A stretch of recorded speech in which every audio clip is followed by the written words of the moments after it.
Hey, everybody, welcome back to another amazing episode of the best darn show on the internet, the Sharon Show. It's good to be live, and I'm very excited today about the episode because we get to talk more about the Tao Te Ching, which, everybody knows is one of my favorites. So, but before we get into that, I'm going to share today's quote, and then we're going to pull a card. Or maybe Thanks. two. Or maybe two. Exactly. Try not to resist the change that come your way. Sorry, let's start again. Try not to resist the changes that come your way. Instead, let life live through you. And do not worry that your life is turning upside down. How do you know that the side you are used to is better than the one to come? And that is by Rumi. I like that. I didn't read that too fast, did I? No. Okay, good. Just want to make sure. Hey, Sharon, what's going on? Hey, I like that. It's very encouraging because sometimes we may question ourselves and think, am I doing things right? Am I doing what I'm supposed to be doing? And it's funny because I've been listening to Love, Service, and Devotion or whatever by Ram Dass again. Oh, This is yeah. my second time around. I'm loving Oh, it. So good. amazing. I love it. I thought that was like a banana or something. No, it's just a cushion. It looked like a banana cushion. But Make me hungry. yeah. So I really have been enjoying that. And I'm at a spot where he's kind of talking about stuff like doing your dharma. And it's really been making me think, because it reminds me of the Tao, and he has mentioned the Tao as well.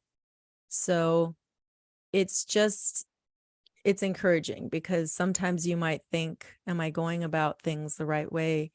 And, yeah. How do you know if which side is the right side up, like Rumi says? So, Yeah, especially in the world that we live in, because so many things are so inverted. So, like, whenever you're trying to do something that's outside the norm, even when it comes to like a career, for example, you could get a lot of resistance from people around you.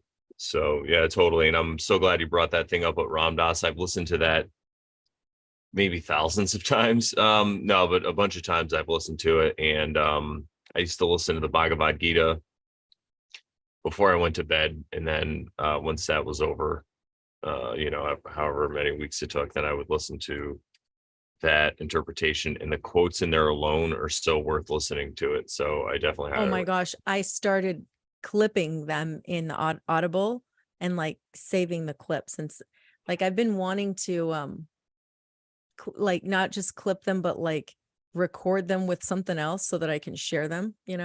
Yeah, you should get like a beautiful landscape scene or something going on in the background, like cats playing or something. And you could have then those words play. Yeah, you could put those clips probably on Instagram or even on Telegram. That'd be great.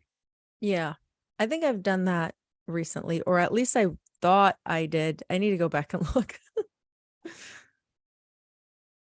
Yeah, I maybe you forget can what I share sometimes. maybe we could share it with the oversharing stuff. But yeah, awesome. Yes, So absolutely. after that lovely introduction, do you want to pull a card first? Or how about I got an idea. I'm coming back, I promise. I could pull a card from a Thoth deck, and then I could look up one of the symbols in this card in the book while you do the your deck. Does that make sense? Mm-hmm. All right, let's do it. So this is my Thoth deck, and we don't have to talk about Aleister Crowley today because we talk about him and our stance on him. So if you don't know by now, just go back and watch a couple episodes. We're not putting him on a pedestal, that's all we'll say, but we refuse to put him in a pit too. Isn't that right, Sharon? Oh, look at this card. Oh, I'll have Yes. to look up a sword. Would you call that like the middle path? Yeah.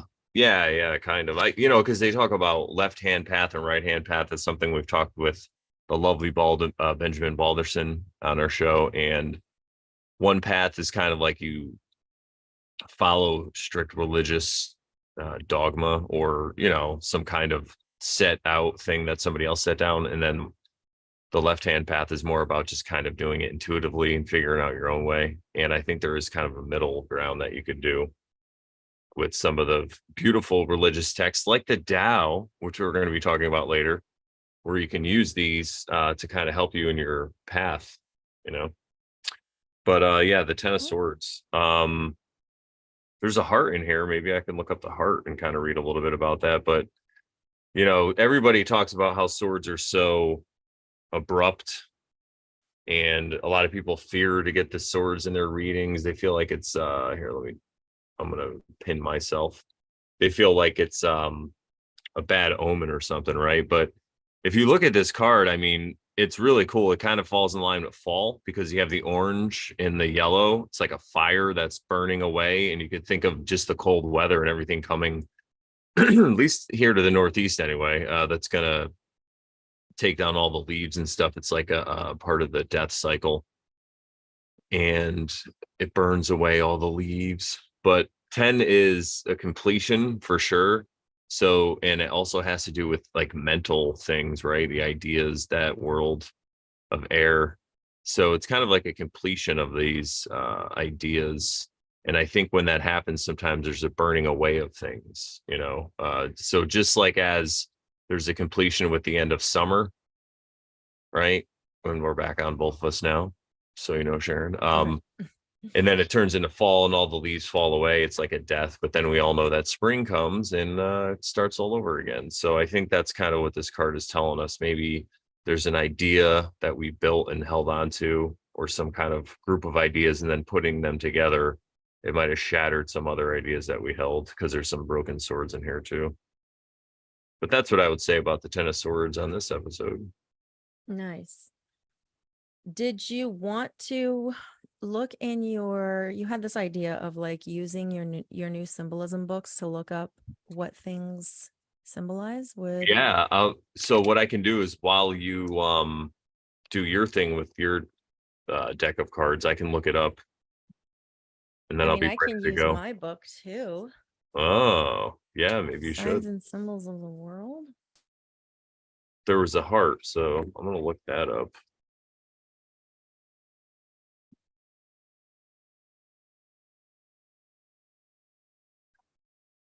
Amazing. Oh, shout out to Robo Honky, by the way, for hanging out. He was the first one in there to chat. He's always like been such a great fan of ours, and has definitely the best name. Oh yeah, he said Four Swords. He thought it was.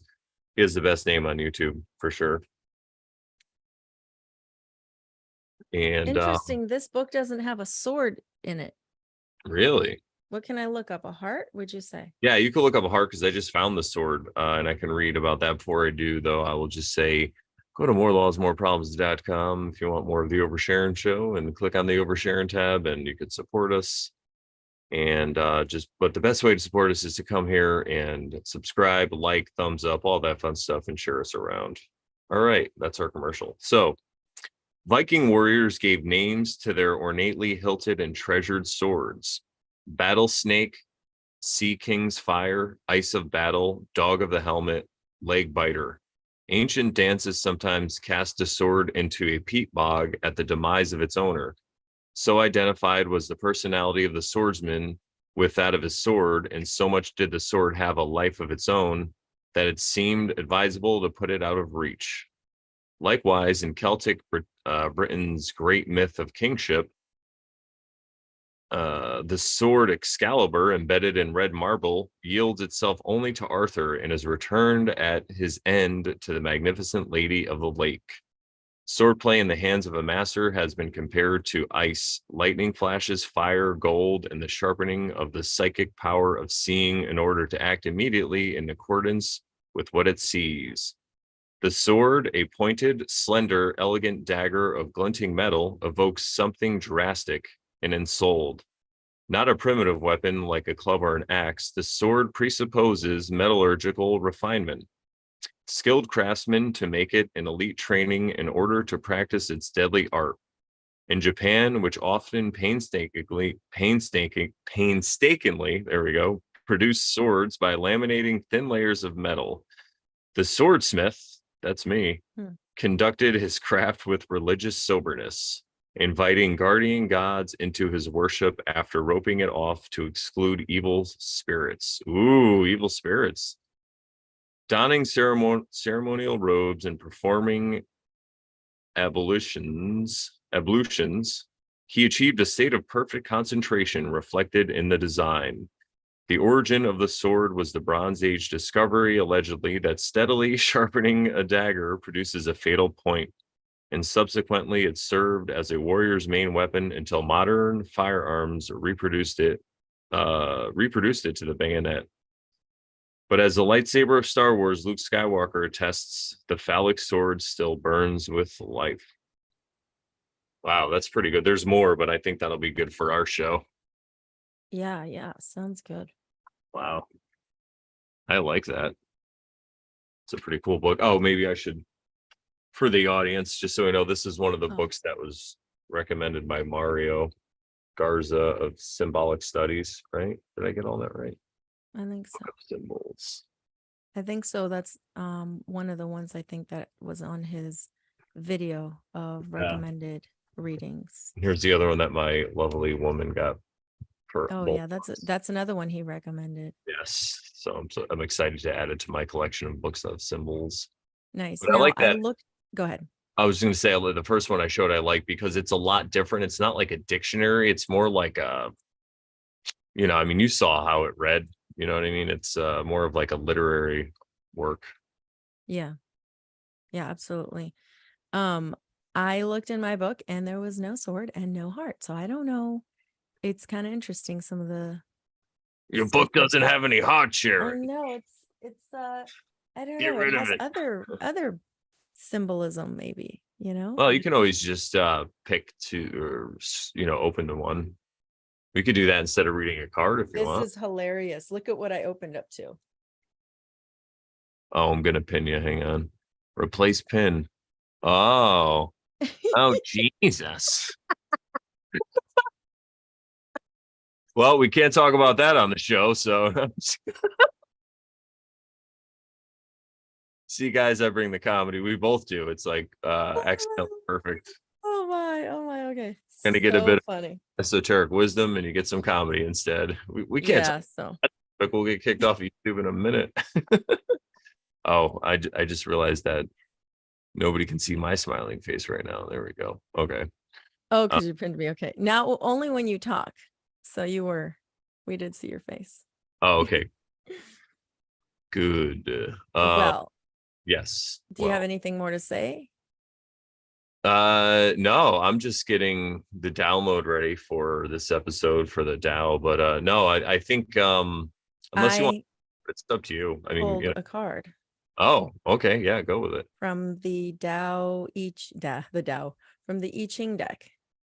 It's so shiny. I don't want Like to there for a minute. I was like, what's there. going on? All right, Oop, enough. sorry, there. Right. It's card number 32. Endurance, thunder above, and wind below. Well, I will read from the book. And it says, endurance is cultivated when determination is coupled with flexibility. Long distance runners must adapt to changing conditions while maintaining a strong sense of purpose. Two trees growing near each other bend and adapt to enhance each other's survival. A strong image of durability is the stable relationship of intimate partners that strikes a dynamic balance between involvement in the outside world and nourishment in the home. That's kind of a sync. We'll talk about that in a sec. Yeah. True endurance is not based on rigidity because endurance implies flexibility, not being locked in position. Holy smokes. Only by adapting to change can we stay in the race, and only by deepening our sense of purpose can we call forth the strength to win it. Continuity is achieved through movement, not by keeping still. That which has ceased to grow is degrading toward death. Be actively changing, but stay strongly connected with your roots, your deepest thoughts and feelings. That's what it says your roots are. Your roots are your deepest thoughts and feelings. So stay strongly connected to your deepest thoughts and feelings. I like it. Wow. Roots are important. Absolutely. And it's kind of a sync because Brandon wanted to bring this topic up. So I don't know if you want to start.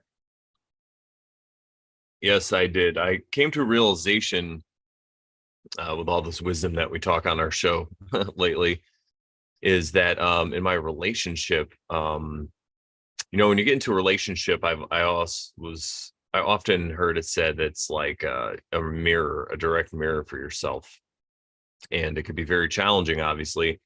And I see how it manifests in different relationships that I view. But being my own relationship is obviously quite a unique experience, and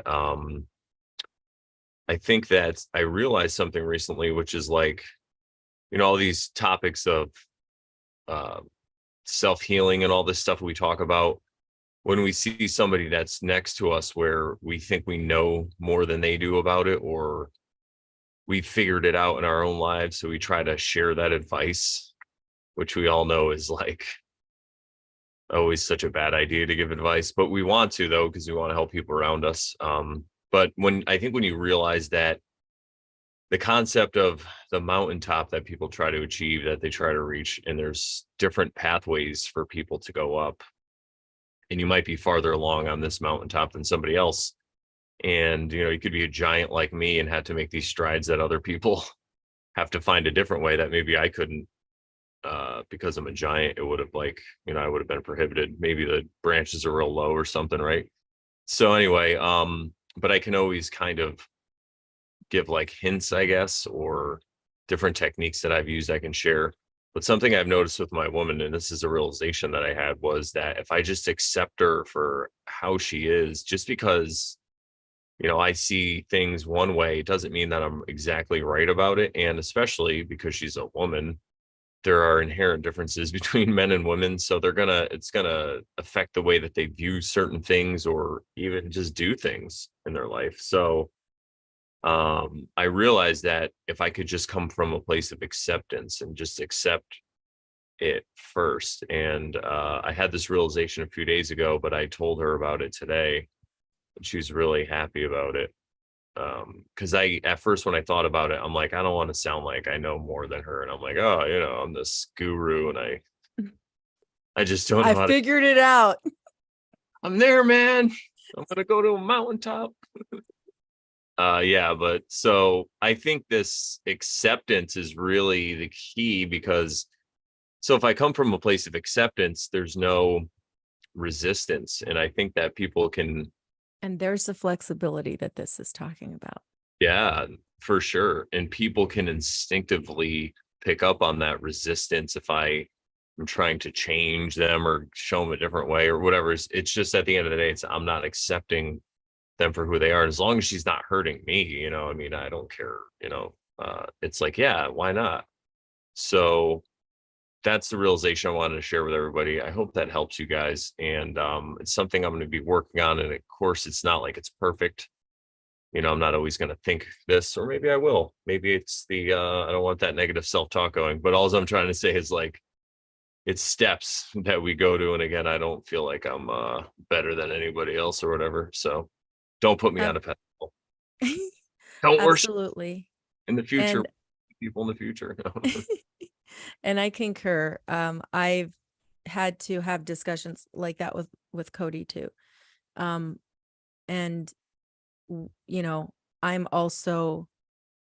I also need to see that everything's okay, even if we disagree on some things. Like it's okay. There's like nothing wrong with it. Yeah.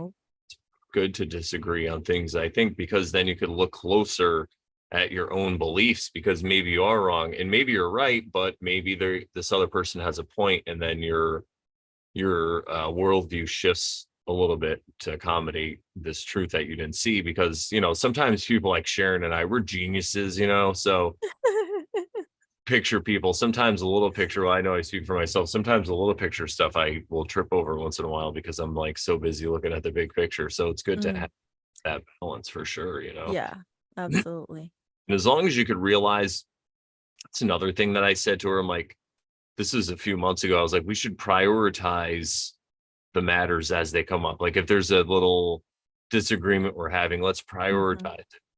Like, is this a Or 1 or a 10? Because for somebody, it could be right. a 10. Like if she wants to shut the back door, the slider, because there's like a neighbor cat out there and she's worried, and I'm like, that cat will be fine. But up to me, it's like a 1. I don't care. You want to shut it? To you, it's an 8. Let's shut the door, you know? And that helps. It's like just with the communication, because so many times I feel like, especially myself growing up, I would just have all these arguments over silly things. And it's like, I Mm, wanted to be right because I knew I was right.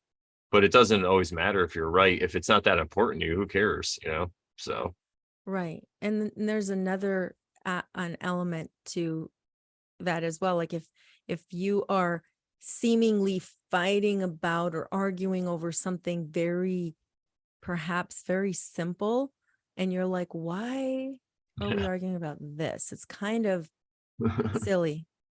Yes. Um, you can look at it like, okay, actually, there's probably a deeper thing going on here. What is that actual thing that's maybe bringing this up? Like, what is the root offense or the root question? Right. And that's not always easy to know. Sometimes you have to like be like, you know what? Let's chill. Let's wait and let's see what, like, let's think about it and let's see what comes up. Like, why does this have to be a thing? You know? So that's from my experience. Is like sometimes it's a little deeper. There might be something deeper going on too. 100%. And I just really want to quickly say, what's up, Gordy? Gordy Oh two yeah. in the chat. We have 5 viewers right now, which is, it feels so intimate. I feel like I could really open up because there's only 5 people watching right now, although we know more people will likely watch later, but that's okay. It'll be good for them to enjoy the intimacy secondhand. But yeah, I think all that stuff is really important. And relationships are just, they just give you not just relationships, one unforced, or one thing that's not seen, like an unseen, I guess you could even say, benefit, if you look at it that way, is that it provides more opportunity for self-healing and more signs for you to be like, oh, maybe I'm holding on too much here. I have this attachment to this and I could work on it or whatever. But yeah, Oh, for sure. awesome. Definitely we can all work on ourselves always a little bit more. Yeah, it's always a good idea. But be easy on yourself, everybody. And check out the Terrible podcast, because we just recorded the second episode, which will be out this coming Tuesday. But you can go to terrible.com. It's only an audio podcast for now. We had a discussion.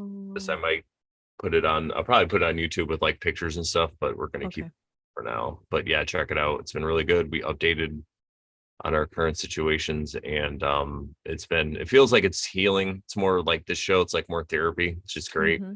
So Yeah. check it out, everybody. But today we're going to be talking about the Te Ching, and verse 13, which is amazing because 13 is just one of these numbers that everybody has something to say about, you know? It's Mm-hmm. like everyone's got an opinion about 13. So we'll talk about it and Feel see. like it's a sync because I was something with the number 13 came up the other day. Now I can't remember what it was, but there it is. Yeah. Well, I know we talked about the death card on the episode that's going to be coming out this Tuesday on the Terrible podcast. So that's kind of a sync. But yeah, if you think of it, just let, chime Yeah. out. I'll try to remember. All right. So we're going to do this how we always do. I'm going to read the Stephen Mitchell version, and then Sharon's going to read the next one. We're going to alternate. So Stephen Mitchell from 1988, verse 13: success is as dangerous as failure. Hope is as hollow as fear. What does it mean that success is as dangerous? That success is as dangerous as failure. Whether you go up a ladder or down it, your position is shaky. When you stand with your 2 feet on the ground, you will always keep your balance. What does it mean that hope is as hollow as fear? Hope and fear are both phantoms that arise from thinking of the self. When we don't see the self as self, what do we have to fear? See the world as yourself. Have faith in the way things are. Love the world as yourself. Then you can care for all things. Holy smokes, that's kind of a sink too. But Yeah. I will read Dwight Goddard from 1919, and he entitles this Loathing Shame. Favor and disgrace are alike to be feared, just as too great care or anxiety are bad for the body. Why are favor and disgrace alike to be feared? To be favored is humiliating. To obtain it is as much to be dreaded as to lose it. To lose favor is to be in disgrace, and, of course, is to be dreaded. Why are excessive care and great anxiety alike bad for one? The very reason I have anxiety is because I have a body. If I have not body, why would I be anxious? Interesting. Therefore, if he who administers the empire esteems it as his own body, then he is worthy to be trusted with the empire. Very, very, very interesting there. Unless he eats McDonald's. Anyway, I said unless he eats McDonald's. Oh, I thought you said something about the Donald. Yeah, I was thinking of McDonald's. That's why I said that. No, I was thinking you were talking about the Donald, as in Trump. Yeah, I was actually thinking of Trump because I was thinking of his disgusting body, and that made me think of McDonald's. McDonald's? What a sink, Don! I didn't even think of that. That's funny. Donald Trump's. That's Trump cards. I'm just kidding. There we go. Dan Oh. Rosenthal, 1984. Yeah, it really makes you think, right? And this one has a unmoved and unmoving. The ordinary man seeks honor, not dishonor, cherishing success and abandoning. Is that right? Abandoning of failure. Okay. Loving life whilst fearing death. I'm going to read that again. That's very important. The ordinary man seeks honor, not dishonor, cherishing success and abandoning failure. Loving. Abominating. Oh, abominating. That's why I couldn't get it right. Thank you, Sharon. Yeah. Abominating failure, loving life whilst fearing death. The sage does not recognize these things, so he lives his life quite simply. How is he so not writing an essay on this? Keep going. It's amazing. It's very concise. The ordinary man seeks to make himself the center of his universe. The universe of the sage is at his center. Ooh. He loves the world and thus remains unmoved by things with which others are concerned. He acts with humility, is neither moved nor moving, and can therefore be trusted in caring for all things. I feel like we have to read these multiple times. Okay. Mm-hmm. Aleister Crowley entitles this "The Contempt for Circumstance." Interesting how Stan Rosenthal says unmoved and unmoving, and Dwight Goddard says loathing shame. Okay. Yeah. Favor and disgrace are equally to be shunned. Honor and calamity to be alike regarded as adhering to the personality. What is this which is written concerning favor and disgrace? Disgrace is the fall from favor. He then that hath favor hath fear, and its loss begetteth fear yet greater of a further fall. Whoa, this is good. Great. What is this which is written concerning honor and calamity? It is this attachment to the body which maketh calamity possible. For were one bodiless, in other words, if we were without a body, what evil could befall him? Therefore, let him that regardeth himself rightly administer also a kingdom, and let him govern it who loveth it as another man loveth himself. Just love this. Just love this. It's really good. Yeah, I really like that with the disgrace and the fear thing. We'll talk about it later. And yeah, Yeah, it's I want to see how they both say these words and how they both use them. But go ahead. yeah, You go. I'm just gonna scroll back up. All right, so we'll read the first part of each one and break them down. Success is as dangerous as failure. Hope is as hollow as fear. What does it mean that success is as dangerous as failure? Whether you go up the ladder or down it, your position is shaky.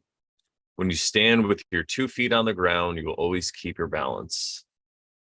I like this because of the ladder thing, because in so many Masonic things, you see a ladder, and it's Mhm. all about like getting to the next step, right? There was, if you get higher up the ladder, then you have more wisdom kind of thing. But this is like if you stand with your 2 feet on the ground, and it kind of goes back to the card that you pulled with the roots thing. It's about keeping your balance and having your feet on the ground and knowing your roots, right? That's what this Yeah. is for. But then you could let your consciousness rise. So, but I also, Yeah. oh, go ahead if you had something you want to say. No, go ahead. You were saying. I was just going to say, I like how it talks about success is as dangerous as failure, hope is as hollow as fear, um, because it has to Pit do, and pedestal. yeah, and polarity as well, right? Like Yeah. you want to stay in the middle and be balanced. You don't want to be too far to one side on the scale or the extreme. It's all about balance, really. Wow. Yeah. And are you done talking about this?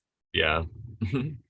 I haven't read the Dwight Goddard side yet, but I just see already the difference, like success compared to failure, and then on this side with Dwight comparing favor and disgrace. So he uses different words, but I'll read. Favor and disgrace are alike to be feared, just as too great care or anxiety are bad for the body. So he's comparing too great care for the body with hope, perhaps, and the anxiety with fear, right? Yeah. Anxiety for the body with fear. Okay, and the next part says, why are favor and disgrace alike to be feared? So why are favor and disgrace both to be feared? To be favored is humiliating. To obtain it is as much to be dreaded as to lose it. So when you're sitting out there looking for favor, and you're looking for somebody to like you or to think you're the greatest thing since sliced bread, it's going to be humiliating, because if you don't get it, Yep. then you're going to be your little ego's going to be all upset that Yeah. so-and-so doesn't like me, right? Doesn't think I'm the greatest thing since sliced bread.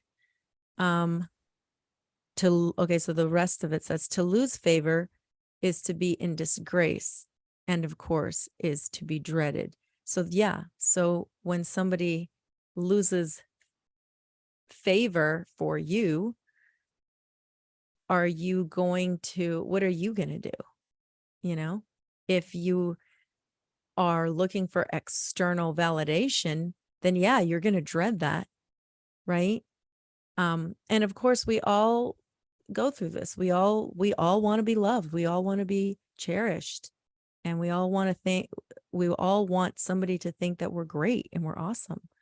But if you're attached to that, that's when it gets ugly, or it can get ugly, I suppose.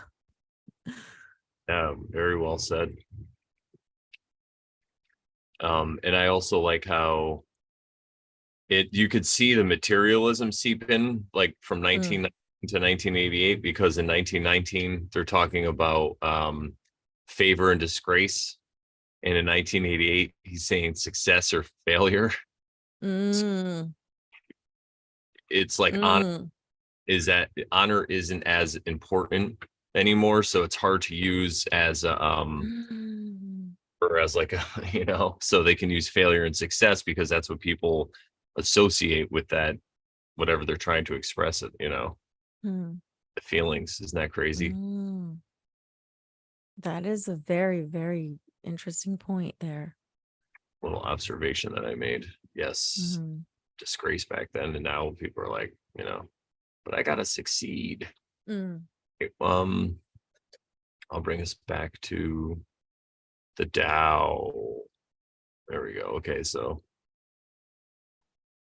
yeah, it's funny because the Stan Rosenthal is like Mm. short. Usually he's verbose. I guess he's trying to let people know, look, it's simple. This one's really easy. Like, It is.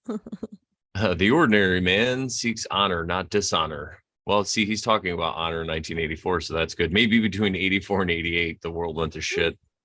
The ordinary man seeks honor, not 1984, dude. exactly.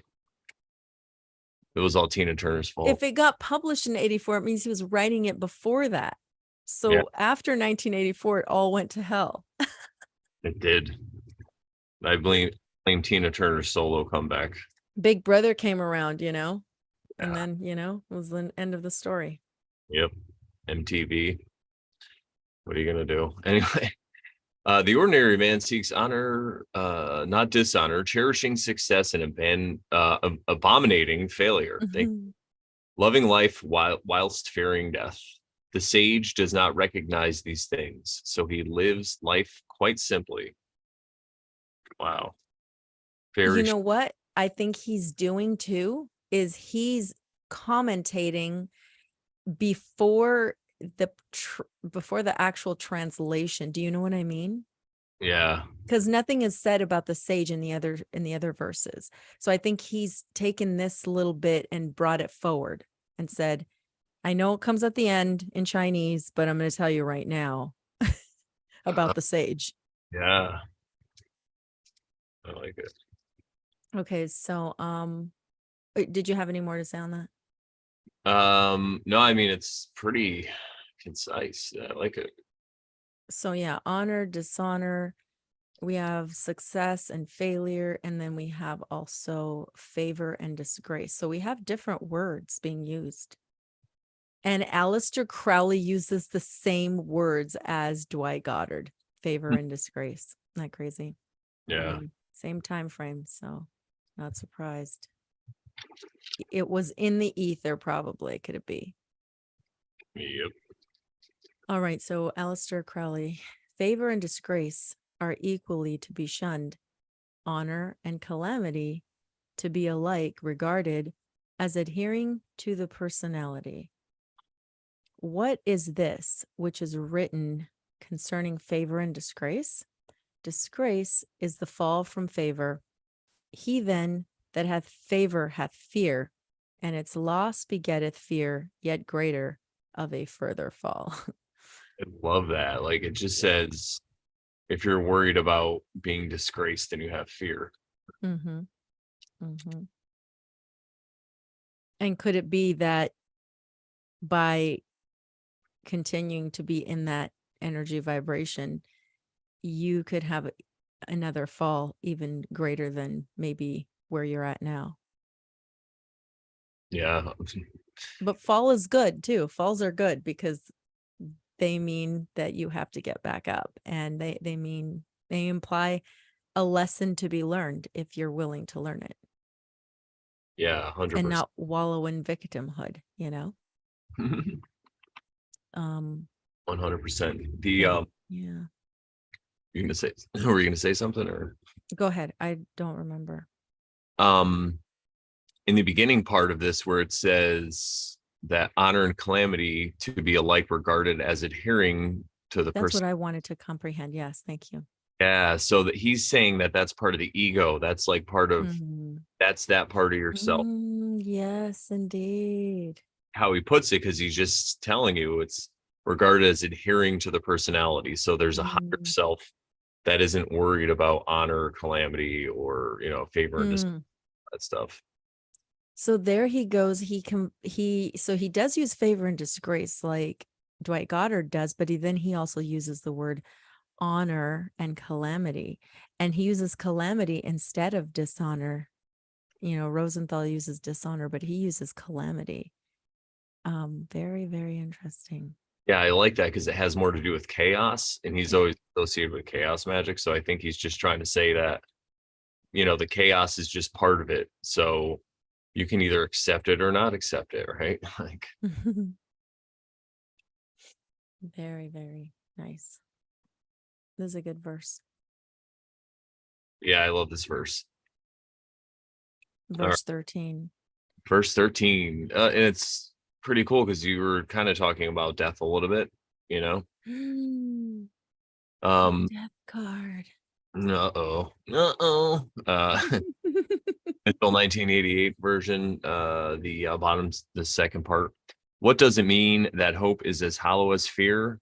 Hope and fear are both phantoms. I like that. So it's like it's not real. Hope and fear are just hope and fear are phantoms that arise from the thinking of the self. So it's the same thing, Ego. ego, personality.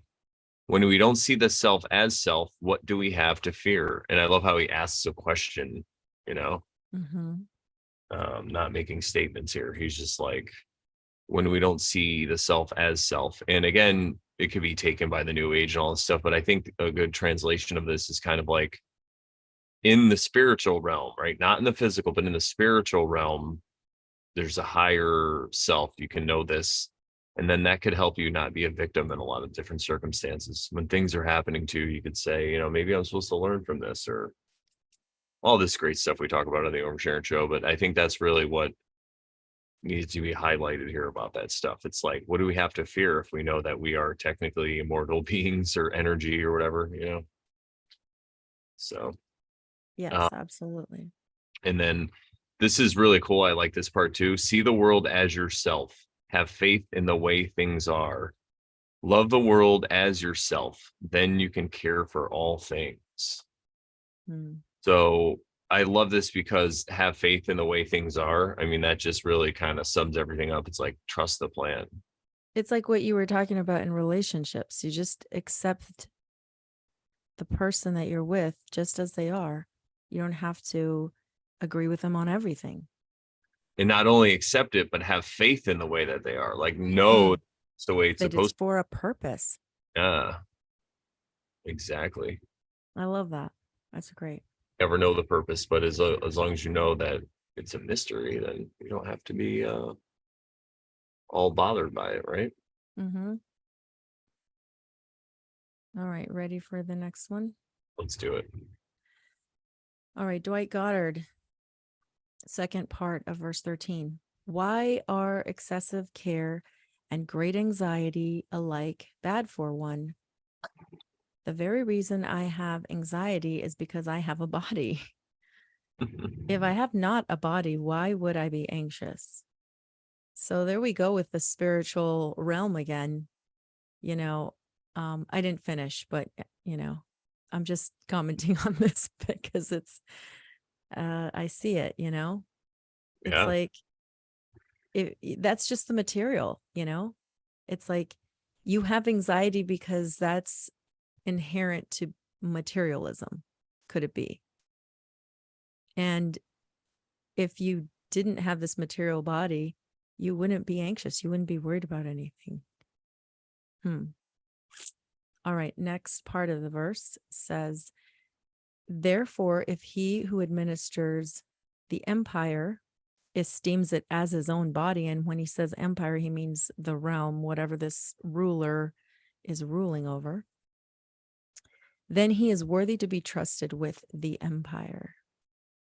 This reminds me of, or it makes me think of Star Wars because of the empire. Yeah. Darth Vader cannot be trusted. He does not esteem Not until his very last breaths. yeah, At the very end, he turned. right.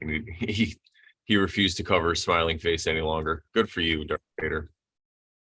Um, yeah, no, I love that because you could look at it. So if you take the keys, the esoteric hermetic keys of as above, so below, and apply it to this verse, you could see also mean to your inner world. Um, so if you look at the outer world as your inner world, and you work on fixing your inner world, perhaps you could shape the outer world.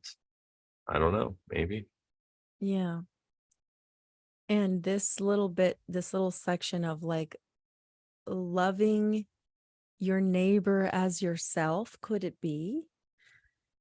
Yeah. Reminds me of, well, it's a sync because in a group chat that I was in earlier, someone sent a video of Mr. Rogers' Neighborhood, and he was talking about loving self, so that you can love others and love your neighbor.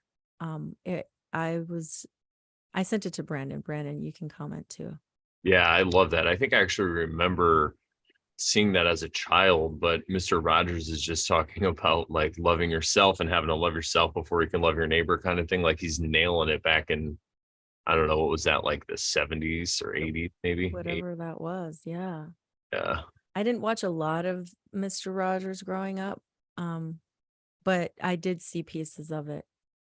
But yeah, I don't think I ever saw that particular clip or episode before, and that was like, there it is. It's right there. Like, love your neighbor as yourself. And how can you love your neighbor if you don't love yourself first? Whoop, there it is. Awesome. It's right there. So anyway. All right, I guess we can go on to the next verse then. Mm-hmm. Amazing. All right. So we're done with the dreaded verse 13, everybody. Oh no, we got to finish up the last two. I was wrong. Okay. I knew it down deep. Bro, so the second part of the Stan Rosenthal 1984 version, the ordinary man seeks to make himself the center of his universe. The universe of the sage is at his center. Wow, that's pretty powerful, and especially Rosenthal, because it's kind of paradoxical too. But we can talk about that in a second if you want. Oh, it is, and it's also it's like a it's true to form with the Chinese kind of thing. It's like a fortune cookie, right? Mm-hmm. Mm-hmm. He loves the world and thus remains unmoved by things with which others are concerned. He acts with humility, is neither moved nor moving, and can therefore be trusted in caring for all things. And I like how he takes the concept of a sage in that, and then he follows it on in the next little verse with the sage because he refers back to it. So I like that he keeps that theme going.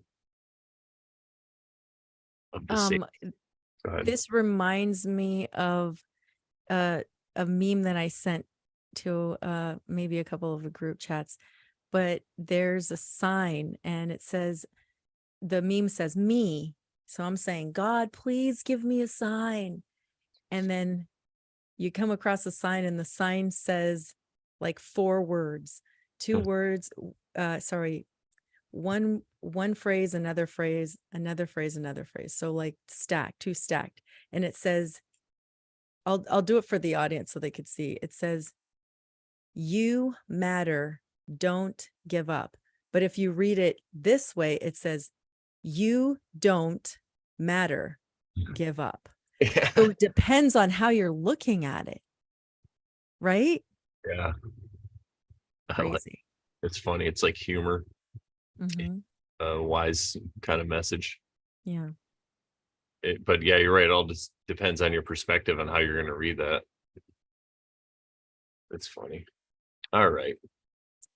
So the Aleister Crowley says, what is this which is written concerning honor and calamity? It is this attachment to the body which maketh calamity possible. Were we just talking about the material? For if we were bodiless, I'm just rephrasing because it's hard to read.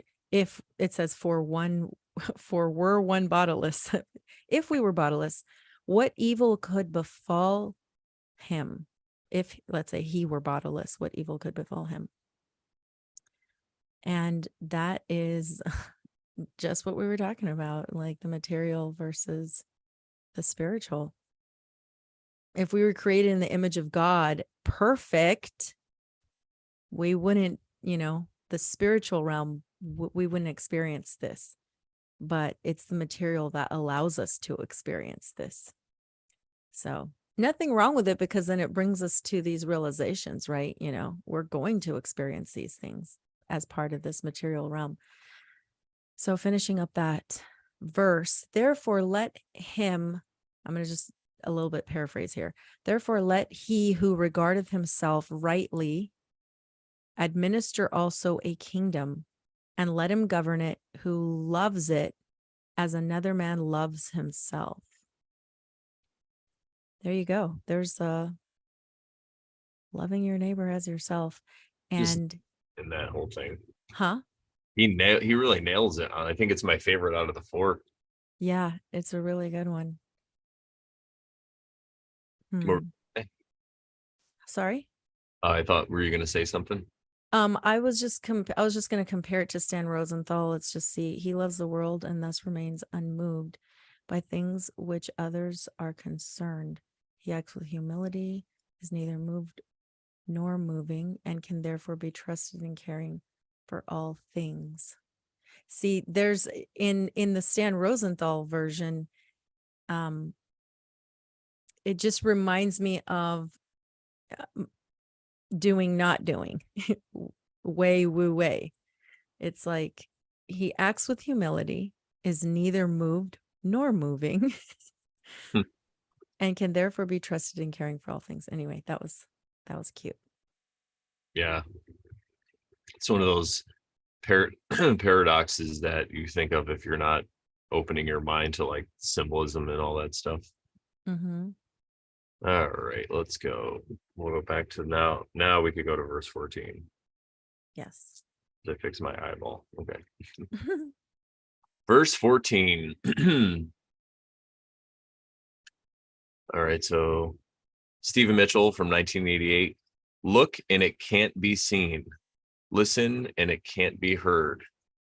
Reach and it can't be grasped. Above, it isn't bright. Below, it isn't dark. Seamless, unnameable, it returns to the realm of nothing. Form that includes all forms. Image without an image, subtle beyond all conception. Approach it and there is no beginning. Follow it and there is no end. You can't know it, but you can be it. At ease in your own life. Just realize where you come from.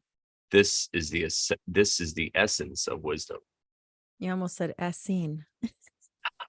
I was gonna say I don't remember what I was gonna say, but yeah, I almost did say a scene by mistake. No worries. All right. Dwight Goddard from 1919. He entitles this In Praise of the Profound. It is unseen because it is colorless. It is unheard because it is soundless. When seeking to grasp it, it eludes one because it is incorporeal. I think that's how it's pronounced. Because of these qualities, it cannot be examined. And yet they form an essential unity. Superficially, it appears abstruse, but in its depths, it is not obscure. It has been nameless forever. It appears and then disappears. It is what is known as the form of the formless, the image of the imageless. It is called the transcendental. Its face or destiny cannot be seen in front, or its back or origin behind. But by holding fast to the Tao of the ancients, the wise man may understand the present because he knows the origin of the past. This is the clue to the Tao. This is a very wow, this is very deep and I don't know. Yeah, paradoxical verse. I hear what you're saying. And it took a minute to get the word, but I think it's incorporeal. Oh, incorporeal. Thank you. But In- because you would, yeah. But I I'm was waiting for that word, and then I was thinking while you were reading, and then I'm like, oh yeah. But incorporeal. Thank you. I was like, how do you pronounce this word? it's one of those words that's pronounced differently when it's like not used in conjunction or whatever that's called when they put the two words together. But Okay. anyway, yeah, I really like that. And we'll talk about it, I guess. We'll just keep going to read the other ones. Yeah. All right, so Stan Rosenthal from 1984. The Tao is abstract and therefore has no form. It is neither bright and rising nor dark and sinking, cannot be grasped, and makes no sound, without form or image, without existence. The form of the formless is beyond defining, cannot be described, and is beyond our understanding. It cannot be called by any name. Ooh, it's like a shout out to the first one. First one. Yeah. Standing between it, it has no beginning. Even when followed, it has no end. In the now, it exists to the present. In the now, it exists to the present. Apply it, follow it well, and reach its beginning. Ooh. And it's entitled Experiencing the Mystery. Oh yeah, I missed that. I like that mystery. And the Dwight Goddard was called In Praise of the Profound. These are all different these days. Like sometimes some of the first verses, you could see some kind of correlation between them. And everyone just seems to take a different view, a different aspect of the verse in summarizing it with the title. Aleister Crowley entitles it The Showing Forth of the Mystery. So he also uses the mystery as well. I think guess it's profound. right. Go ahead. Like when you shoo a crow away, like shoo, get out of here. The shooing forth of mystery. Oh, is it? I think, yeah, maybe. I could be wrong. Okay. Well, I thought it was like an old pronunciation of, yeah, I don't know. I Yeah, don't know this I'm just I because also like like he uses a lot of, show with and you know what I mean? shooing forth mystery. Yeah. So whether it's spelled SHEWING hyphen FORTH, and I don't know if it's showing forth or showing forth. So whatever it is The about the mystery. And Stan Rosenthal mentions mystery, and Dwight Goddard mentions the profound. So something that is profound can be mysterious. So Yeah. I'll read from Aleister Crowley here. We look at it and see it not, though it is omnipresent. And we name it the root balance. We listen for it and hear it not, though it is omniscient. I love how he's bringing these like biblical words into this. Omnipresent, omniscient, and here we go with the omnipotent. We feel for it. Oh, sorry. And we name it the sign. Let me just read that all over again. Sorry. I will start from the very beginning. We look at it and see it not, though it is omnipresent, and we name it the root balance. We listen for it and hear it not, though it is omniscient, and we name it the silence. We feel for it and touch it not, though it is omnipotent, and we name it the concealed. These three virtues hath it, yet we cannot describe it as consisting of them, but mingling them aright, we apprehend the one, capital O. Above it shineth not, below it is not dark. It moveth all continuously without expression, returning into naught, spelled NAUGHT. It is the form of that which is beyond form. It is the image of the invisible. It is change and without limit. We confront it and see not its face. We pursue it and its back is hidden from us. That reminds me of a Bible verse. But we apply the Tao as an old time to the work of the present. Know it as it was known in the beginning. Follow fervently the thread of the Tao. This is very mysterious, to be Yeah, honest. I like that one too. Very Very. much. I'm really glad that Aleister Crowley did a version of the Tao. It's so I know. I don't know what the right word for it is. All right, so look and it can't be seen. Listen and it can't be heard. Reach and it can't be grasped. Above, it isn't bright. Below, it isn't dark. Seamless, unnameable, it returns to the realm of nothing. Form that includes all forms. Image without an image. Subtle, beyond all conception.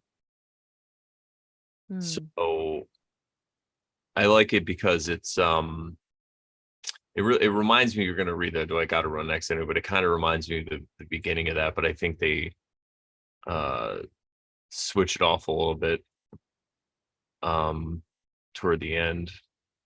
But yeah, it's just it's like a mystery, right? It's just kind Yeah. it's the apophatic method, right? It's like naming what it's not. Yeah. Um, I had, yes, it is indeed.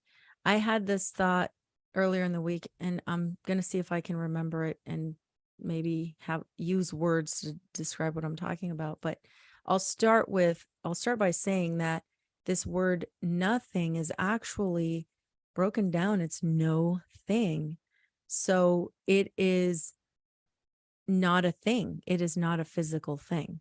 So if we go back to no thing, we go back to the realm of no thing, everything's unity. Everything is we are one. We are all one, right? That's what my thoughts go to. Oh wow. Um, I like that. right? Yeah. So when you go into that other realm, it's just you're all one. It's energy, right? You go back to the Yeah. energy, could it The be? united energy of, you know, created beings that, God created in his image, but yet there's no physical aspect to them, so they don't think of themselves as separate from from each other and from God. They're just all one. Great observation. The realm Yeah. thing, Yeah. other side. And I'm trying to remember, there was a word that I heard earlier this week, and I think it was maybe because Ram Dass was quoting someone, and I was pausing and rewinding and pausing and rewinding. And it had something to do with that, and it wasn't the word nothing, it was another word.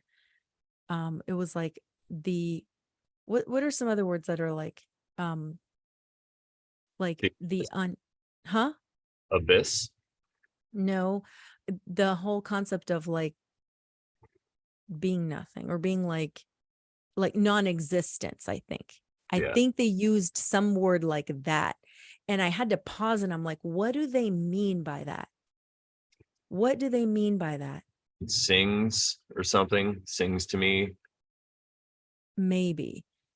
It's something Right. like i it. think I think it was that verse.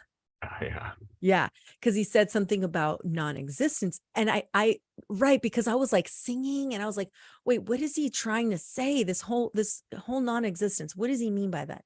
So I paused and I had to think about it, and then I thought to myself, he just means non-existence in this 3D realm, like as in we don't have to have this physicality. We go back to not being a being.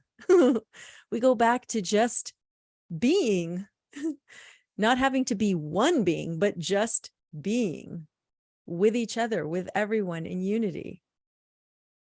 Wow. I love. So that's what it made me think of. Yeah. And That's there that. you go. I was gonna say, there you go. The form that includes all forms, image without an image, subtle beyond all conception. Yeah. You were gonna say something. Oh, I was just gonna say that Ram Dass thing is great. Maybe we could find it and read it next. That quote, we can read it next time. Yeah, I can't remember who it was. I'll have to go back and find it. All right. Sounds good. I probably have it written somewhere in my quotes I can look to. because I'm pretty sure I know what you're talking about. All right. I believe you were gonna read the In Praise of the Profound is the title for verse 14 for Dwight Goddard. All right. Are we on we're in the right place, right? I'm like, are we in the right place? Okay.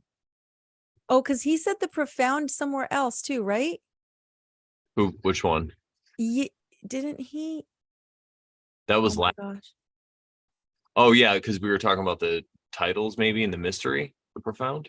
Okay, yeah. Okay. I can read it, yeah. Yeah. Sorry. I'm like, wait, I feel like we're okay. Yes, sorry. Get distracted and I lose my place. Okay. It is unseen because it is colorless. It is unheard because it is soundless. When seeking to grasp it, it eludes you. I say you because it makes more sense.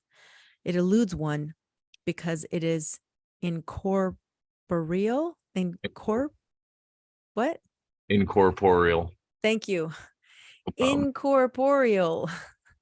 Thank you. Because of these qualities, it cannot be examined, and yet they form an essential unity. Oh my God. That alone, I want to look at that verse a little bit more detail in a second here. Superficially, it appears abstruse. And abstruse is a funny word. I feel like I forgot what it means, but I know what it means, but I don't. oh, we could look. If you don't mind looking it up for me while I read. But in its depth, it is not obscure. So if you look at it deeply, it really isn't obscure. It has been nameless forever. Okay, that reminds me of verse 1. The Tao that is the something cannot be named or something like that. The name that, yeah. Yeah. The name is not the eternal name. Yeah. Thank you. Let's see. It has been nameless forever. It appears and then disappears. It is what is known as the form of the formless, the image of the imageless. It is called the transcendental. Its face or destiny cannot be seen in front, and I'm going to say nor because that makes more sense, nor its back or origin behind. So that really conjures up thoughts about God.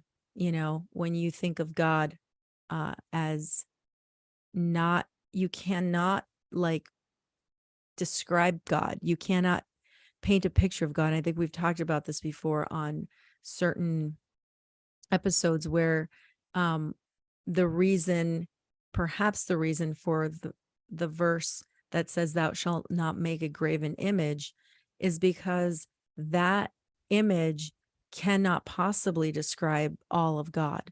So it is very limited.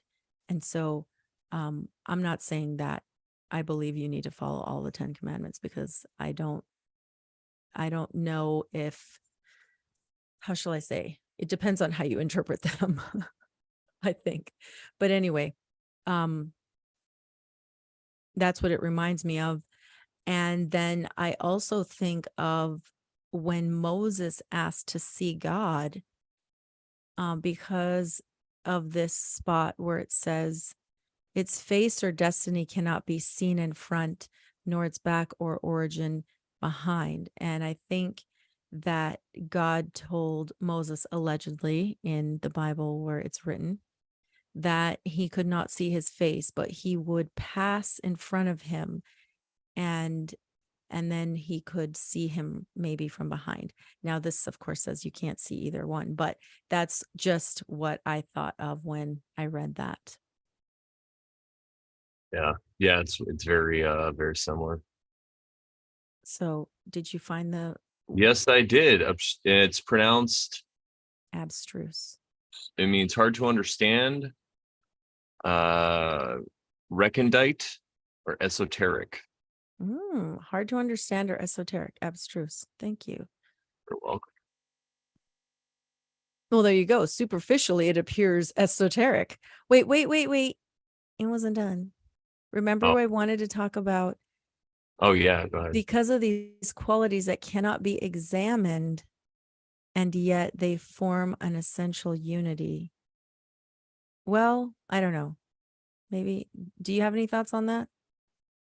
I think basically what they're saying, I just gotta move this bar out of my way. Oh, come on. All right. It's referring to the qualities above, right? The thing that it's unseen because it's colorless, all that. Because of these qualities, it cannot be examined, and yet they form an essential unity. So it can't be told what it is. You can't look at it and study it, but these three qualities of it form an essential unity. Okay, I remember what my thoughts were on this, and that's why I wanted to come back to it. It reminds me of when Jesus says that the Holy Spirit has to reveal it to you. You can't just, boom, I can't just explain it to you. You can't ask me a question, then boom, here's the answer. Like, it has to be revealed to you. So I don't know. That's what it made me think of. Yeah, it goes back to what we were saying before about relationships too. You just accept things for how they are. You can't fix it all the time. Just because you figured out a way through your anger doesn't mean that you could show somebody the exact way for them to figure out. They use their anger in different ways. They have it because of different things that happen to them. So they have to come to their own realizations, right? They have to have their own light bulb go off in their own head. So in the Yeah. meantime, accept them for who they are. Yeah. If you want to associate with them, if not, then don't. But yeah, that's when it's a relationship thing. Obviously, you want to associate with them because you're in a relationship with them. So, Joe joined from yeah, Germany. what's going on? All right, so we can go down now. You think? Did you want to? Yes, we can go on. All right, cool. That was great, though. All right, But so I the must go go ahead. ahead. I was just gonna start I reading was stuff. gonna say, just to note that Stan is being a little bit. He's starting to, like, I don't know, be concise. You want to Yeah, say? we'll see how if he holds up. But yeah, maybe the Yeah. beginning really had to lay it down, and he just got lazy. He's like, if these people don't get it by now. Experiencing the mystery. The Tao is abstract and therefore has no form. It is neither bright and rising nor dark and sinking, cannot be grasped, and makes no sound. Without form or image, without existence, the form of the formless is beyond defining, cannot be described, and is beyond our understanding. It cannot be called by any name. Hmm. And this part, I feel like he really is trying to explain to people just to familiarize them with the idea of mystery itself and what that could be. It's like, listen, there's just some things you're not going to understand, and this is why. And then he lines them out for you. Yeah, and it makes me think of some of the stuff I was saying earlier. Um, there you have this without form or image, without existence, the form of the formless. Now, yeah, beyond defining, cannot be described. It's the same thing I was saying, like God, you can't define it all because it is by definition, without ability to be defined. um, and is beyond our understanding. It cannot be called by any name, Yeah, you know? especially way. Yeah, we make up names, we make up words like God, the universe, source, the divine, whatever, but we can't just say there's one word to describe everything. There just isn't. There's no way. And when it says without existence, makes me think of, I'm just thinking out loud, we're here in this material realm with a material body, right? The all of God cannot exist in one material body. Like, you can't point and say, oh, there's God right there, that's him, her, that's all of God right there. You can't. it's impossible. Yep. And that it also kind of highlights the inherent danger of trying to do that, because then people divide into camps and they're like, no, my God's the right God. It's like, well, how do you even know who he is? He's telling you can't. If you can't define him, how do you know? Your God is the devil too. Oh How no, dare me? he's everything. Wouldn't he be? I don't know. We're just over out this. Just asking questions, everybody. All right. Hmm. So here we go. Can you, here's a good question. Can you be a devil's advocate without being the devil? Ooh, Ooh, I think you can, I think, yeah. right? Yeah. Because you could just be asking questions. That's why they call it devil's advocate, right? Exactly. Questions you're not supposed to be asking. Right? There you go. You want to read the Aleister Crowley part? Oh, did I? I'm sorry. Yeah, I forgot. Thought it was your turn. Okay. The showing or shewing forth of the mystery. We look at it and see it not, though it is omnipresent, and we name it the root balance. Now that I want to maybe dig into a little bit in a second. We listen for it and hear it not, though it is omniscient, and we call it the silence. We feel for it and touch it not, though it is omnipotent, and we name it the concealed. These three virtues have it. I'll say have versus hath. Yet we cannot describe it as consisting of them. So in other words, the Tao, God, whatever you want to call it, has these virtues of, being omnipresent, being omniscient, being omnipotent. But it doesn't necessarily consist of these virtues. Yeah, good point. Okay. But mingling them aright or in the right way, we apprehend the one. Now, can you look up apprehend in this context? We apprehend the one. Above it shineth not, below it is not dark. It moveth all continuously without expression, returning into naught. And I believe naught in this case means nothing or nothingness. No thing. Yeah. It is the form of that which is beyond form. It is the image of the invisible. It is change and without limit. And there you have the change, which reminds me of the card we pulled, the I Ching card 32, that was about being flexible. It's called endurance, but it was about being flexible. Oh, yeah.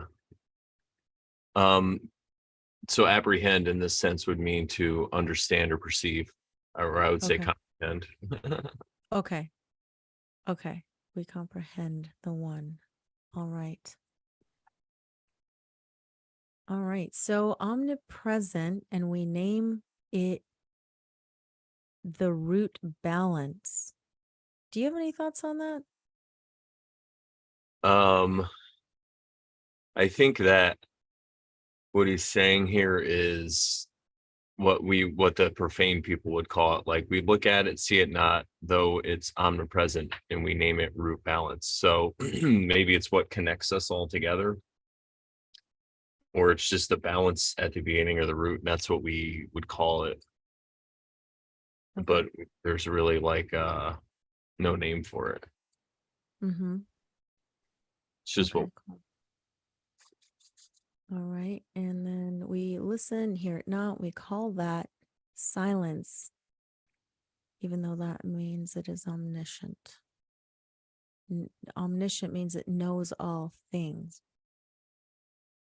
Sorry. Okay. Looking at it and seeing it let's define this real quick. We look at it and see it not, though it is omnipresent. Omnipresent means it is present in all places at once. Yes, but it can't be seen. Yeah. So that, and I go back to this, and I know there's a lot of people that are like, oh my God, that's too new age, but I see us as aspects of God, all little bits and pieces and I was thinking about it this way the other day. Like, you think of a beautiful, gorgeous diamond. Now, I'm not saying that's what God is, but just think about that. And then you have all the facets, right, on the diamond. And they just shine forth differently depending on the light that is shown on them, right? So they're all going to shine a little bit differently depending on how the light is cast on them, right? So, it doesn't mean maybe some of them are in the dark because there's no light shining on them, but that doesn't mean they're evil. I mean, in this realm, yes, there is a such thing as, the golden rule. And if you're doing the golden rule and not doing the golden rule, and not doing the golden rule is not good, right? Yeah. It's the bad quote evil. But what I mean is, in the grand scheme of things, in the spiritual realm, it's just a thing. It's just darkness at that moment, on the diamond. For whatever reason, the light is not shining on that part of the diamond at the moment. And there's some other pieces that are reflecting and making these beautiful prisms of color, but that part isn't at the moment. That doesn't mean it's evil. Because I feel we all will come back, and maybe in that lifetime, they will experience some light shining on their facet. You know what I mean? And there'll be that facet that gets light shown on it. Anyway, that was just a thought I had when I was taking a walk the other morning, because I was like, how can we view things a little bit differently in a way that we are all aspects of God, and we can see God in each other, but at the same time, we're not fully all one. I'm just not going to say like, oh, only I am God, and it to the detriment of everyone else. I'm God, not you. Right? No, we all have that little piece and aspect of God within us. And that's what Jesus said, is the Holy Spirit is within you. Yeah. 100%. Like Bill Donahue says, it's within you. Yeah, exactly. Cody likes to mimic him. So It's within you. It's so funny, that Jersey accent. Yeah. And I think we could also say, like, what you were saying a little earlier in that lovely diatribe of your thoughts that you had the other day. Evil, you could say, maybe we could point to behavior and name that behavior evil, like, because like we were saying, there's a nameless, everything is you can't really name it. So you could say, though, there's some behavior that you could call evil. Oh, yes. Good call. Yeah. It's the behavior. It's not the person necessarily. It's the behavior. Yes. All right. And okay, so I think we can go back to. Oh, yeah. Because I was just like rambling. There we go. We're back at Aleister. Oh, wait. Hold on. I don't think I was. Was I done? I think so. Unless you wanted to. Well, we're going to read the second half now of all the verses. Unless you had more to share about. Did I say that like omniscient means they know all, like God knows all things? We listen and we don't hear it, though it is omniscient. It knows all things. And then we feel for it and touch it not, though it is omnipotent. It is all powerful. And we name it concealed. I don't think I mentioned that. It shineth. Huh? There's probably a few ways you could look at that. One would be, it's kind of like the occult, where it's hidden, right? These ideas that are hidden, but they're all powerful. They just look like they're concealed. We name it concealed, maybe because we can't exactly see it, right? So it feels like all these things that they're describing are things that we don't exactly understand in this physical realm. From that context, from that point of view of the ego, of the self, we're not going to understand what omnipotentness, omniscience, and omnipresentness, what that exactly is. But this is what we call it, like we'll feel for it and we're not going to touch it, but it is all powerful and we call it concealed. Does that make Yeah, I like that. Absolutely. Yeah, sense? concealed could be like esoteric, basically. Yeah. I love that. All right. Thank you. I think I'm ready to move to the next part. All right. Stephen Mitchell from 1988. The second part, approach it and there is no beginning. Follow it and there is no end. Hmm. You know it, but you can be it at Mm. your own life. Just realize where you come from. This is the essence of wisdom. And Wow. another like mysterious fortune cookie kind of thing that we're getting here, right? But it's cool because again, you're not going to be able to grasp or understand it, the Tao, but you could be it. You could be acting in accordance with it and doing your dharma. Yes. But Yes. And the fact that it says you can't know it, it just means in its entirety. Like, because you're living this limited physical experience right here. So you can't know it all completely. You're not going to experience every single possible thing. But you can, like Brandon said, you can be a part of it. You can be it by living in accordance. and just realize where you come from. This is the essence of wisdom. It's like just look at the beginning, like look at the root.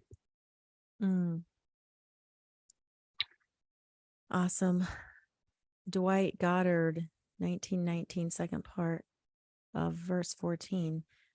But by holding fast to the Tao of the ancients, the wise man may understand the present, because he knows the origin of the past.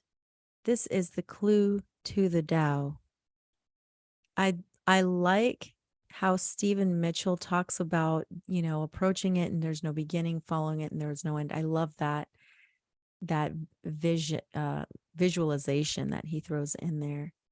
And then Dwight Goddard just kind of does a simple explanation. Yeah, exactly. He kind of just sums it up very nicely without being so fortune cookie like. Right, Stan Rosenthal, 1984. Standing before it, it has no beginning. Even when followed, it has no end. So that's very reminiscent to the Stephen, yes, Mitchell version. Okay. Very, and now it Mm. exists.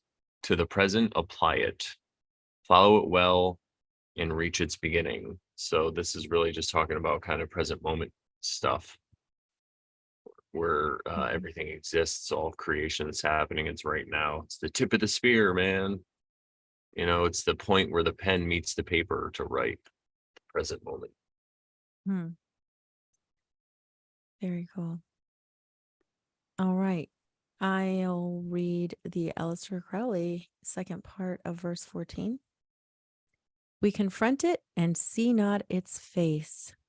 We pursue it and its back is hidden from us.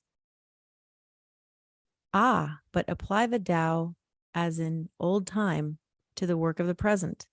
Know it as it was known in the beginning. Follow fervently the thread of the Tao.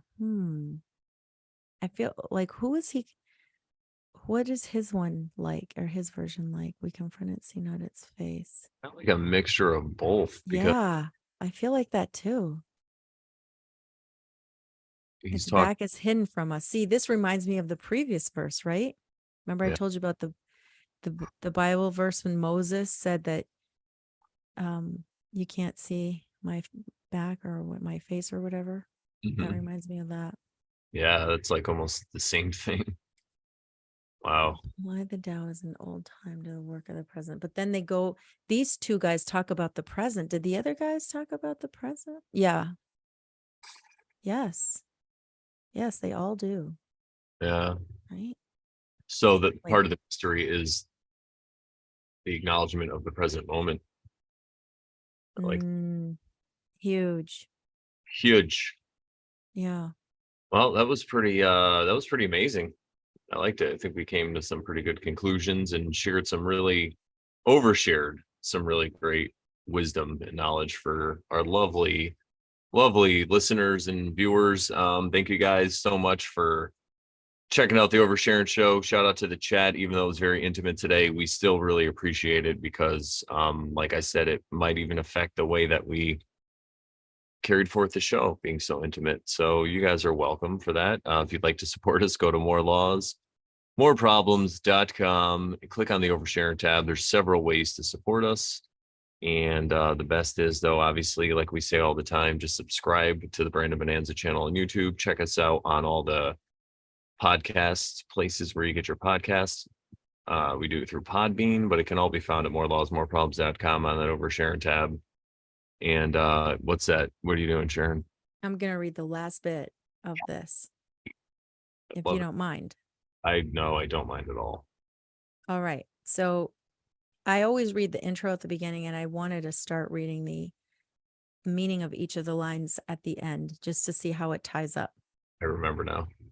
All right. So line 1 at the bottom is a broken line.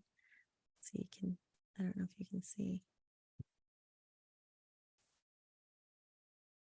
I should say a dashed line. Line 1 at the bottom, trying to establish an enduring relationship too quickly can easily bring misfortune. It is much better to practice patience than to expect immediate success. Let things develop more slowly, step by step. What endures best is that which has been carefully cultivated. If you are craving too much too quickly, you may end up with nothing. Wow. That's synchronistic. Very. Line 2 is a full line, no dotted, no broken line. Success in lengthy undertakings comes to those who know how to manage their resources. If you are attempting something that seems to be beyond your capabilities, time is your friend.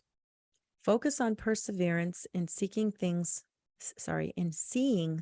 through.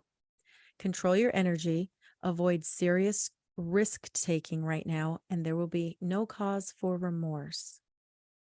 Line 3 is also a steady, straight line. It says, moody inconsistency brings misfortune. A weakened sense of purpose can be caused by excessive concern for the desires or opinions of others and of society at large. That reminds me of verse 13. Cultivate the simple pleasures of your life, and your work may improve as well. Developing consistency of character will keep potential humiliations at bay. Holy smokes. Humiliation, verse 13. Yep. Line 4 is also a straight line.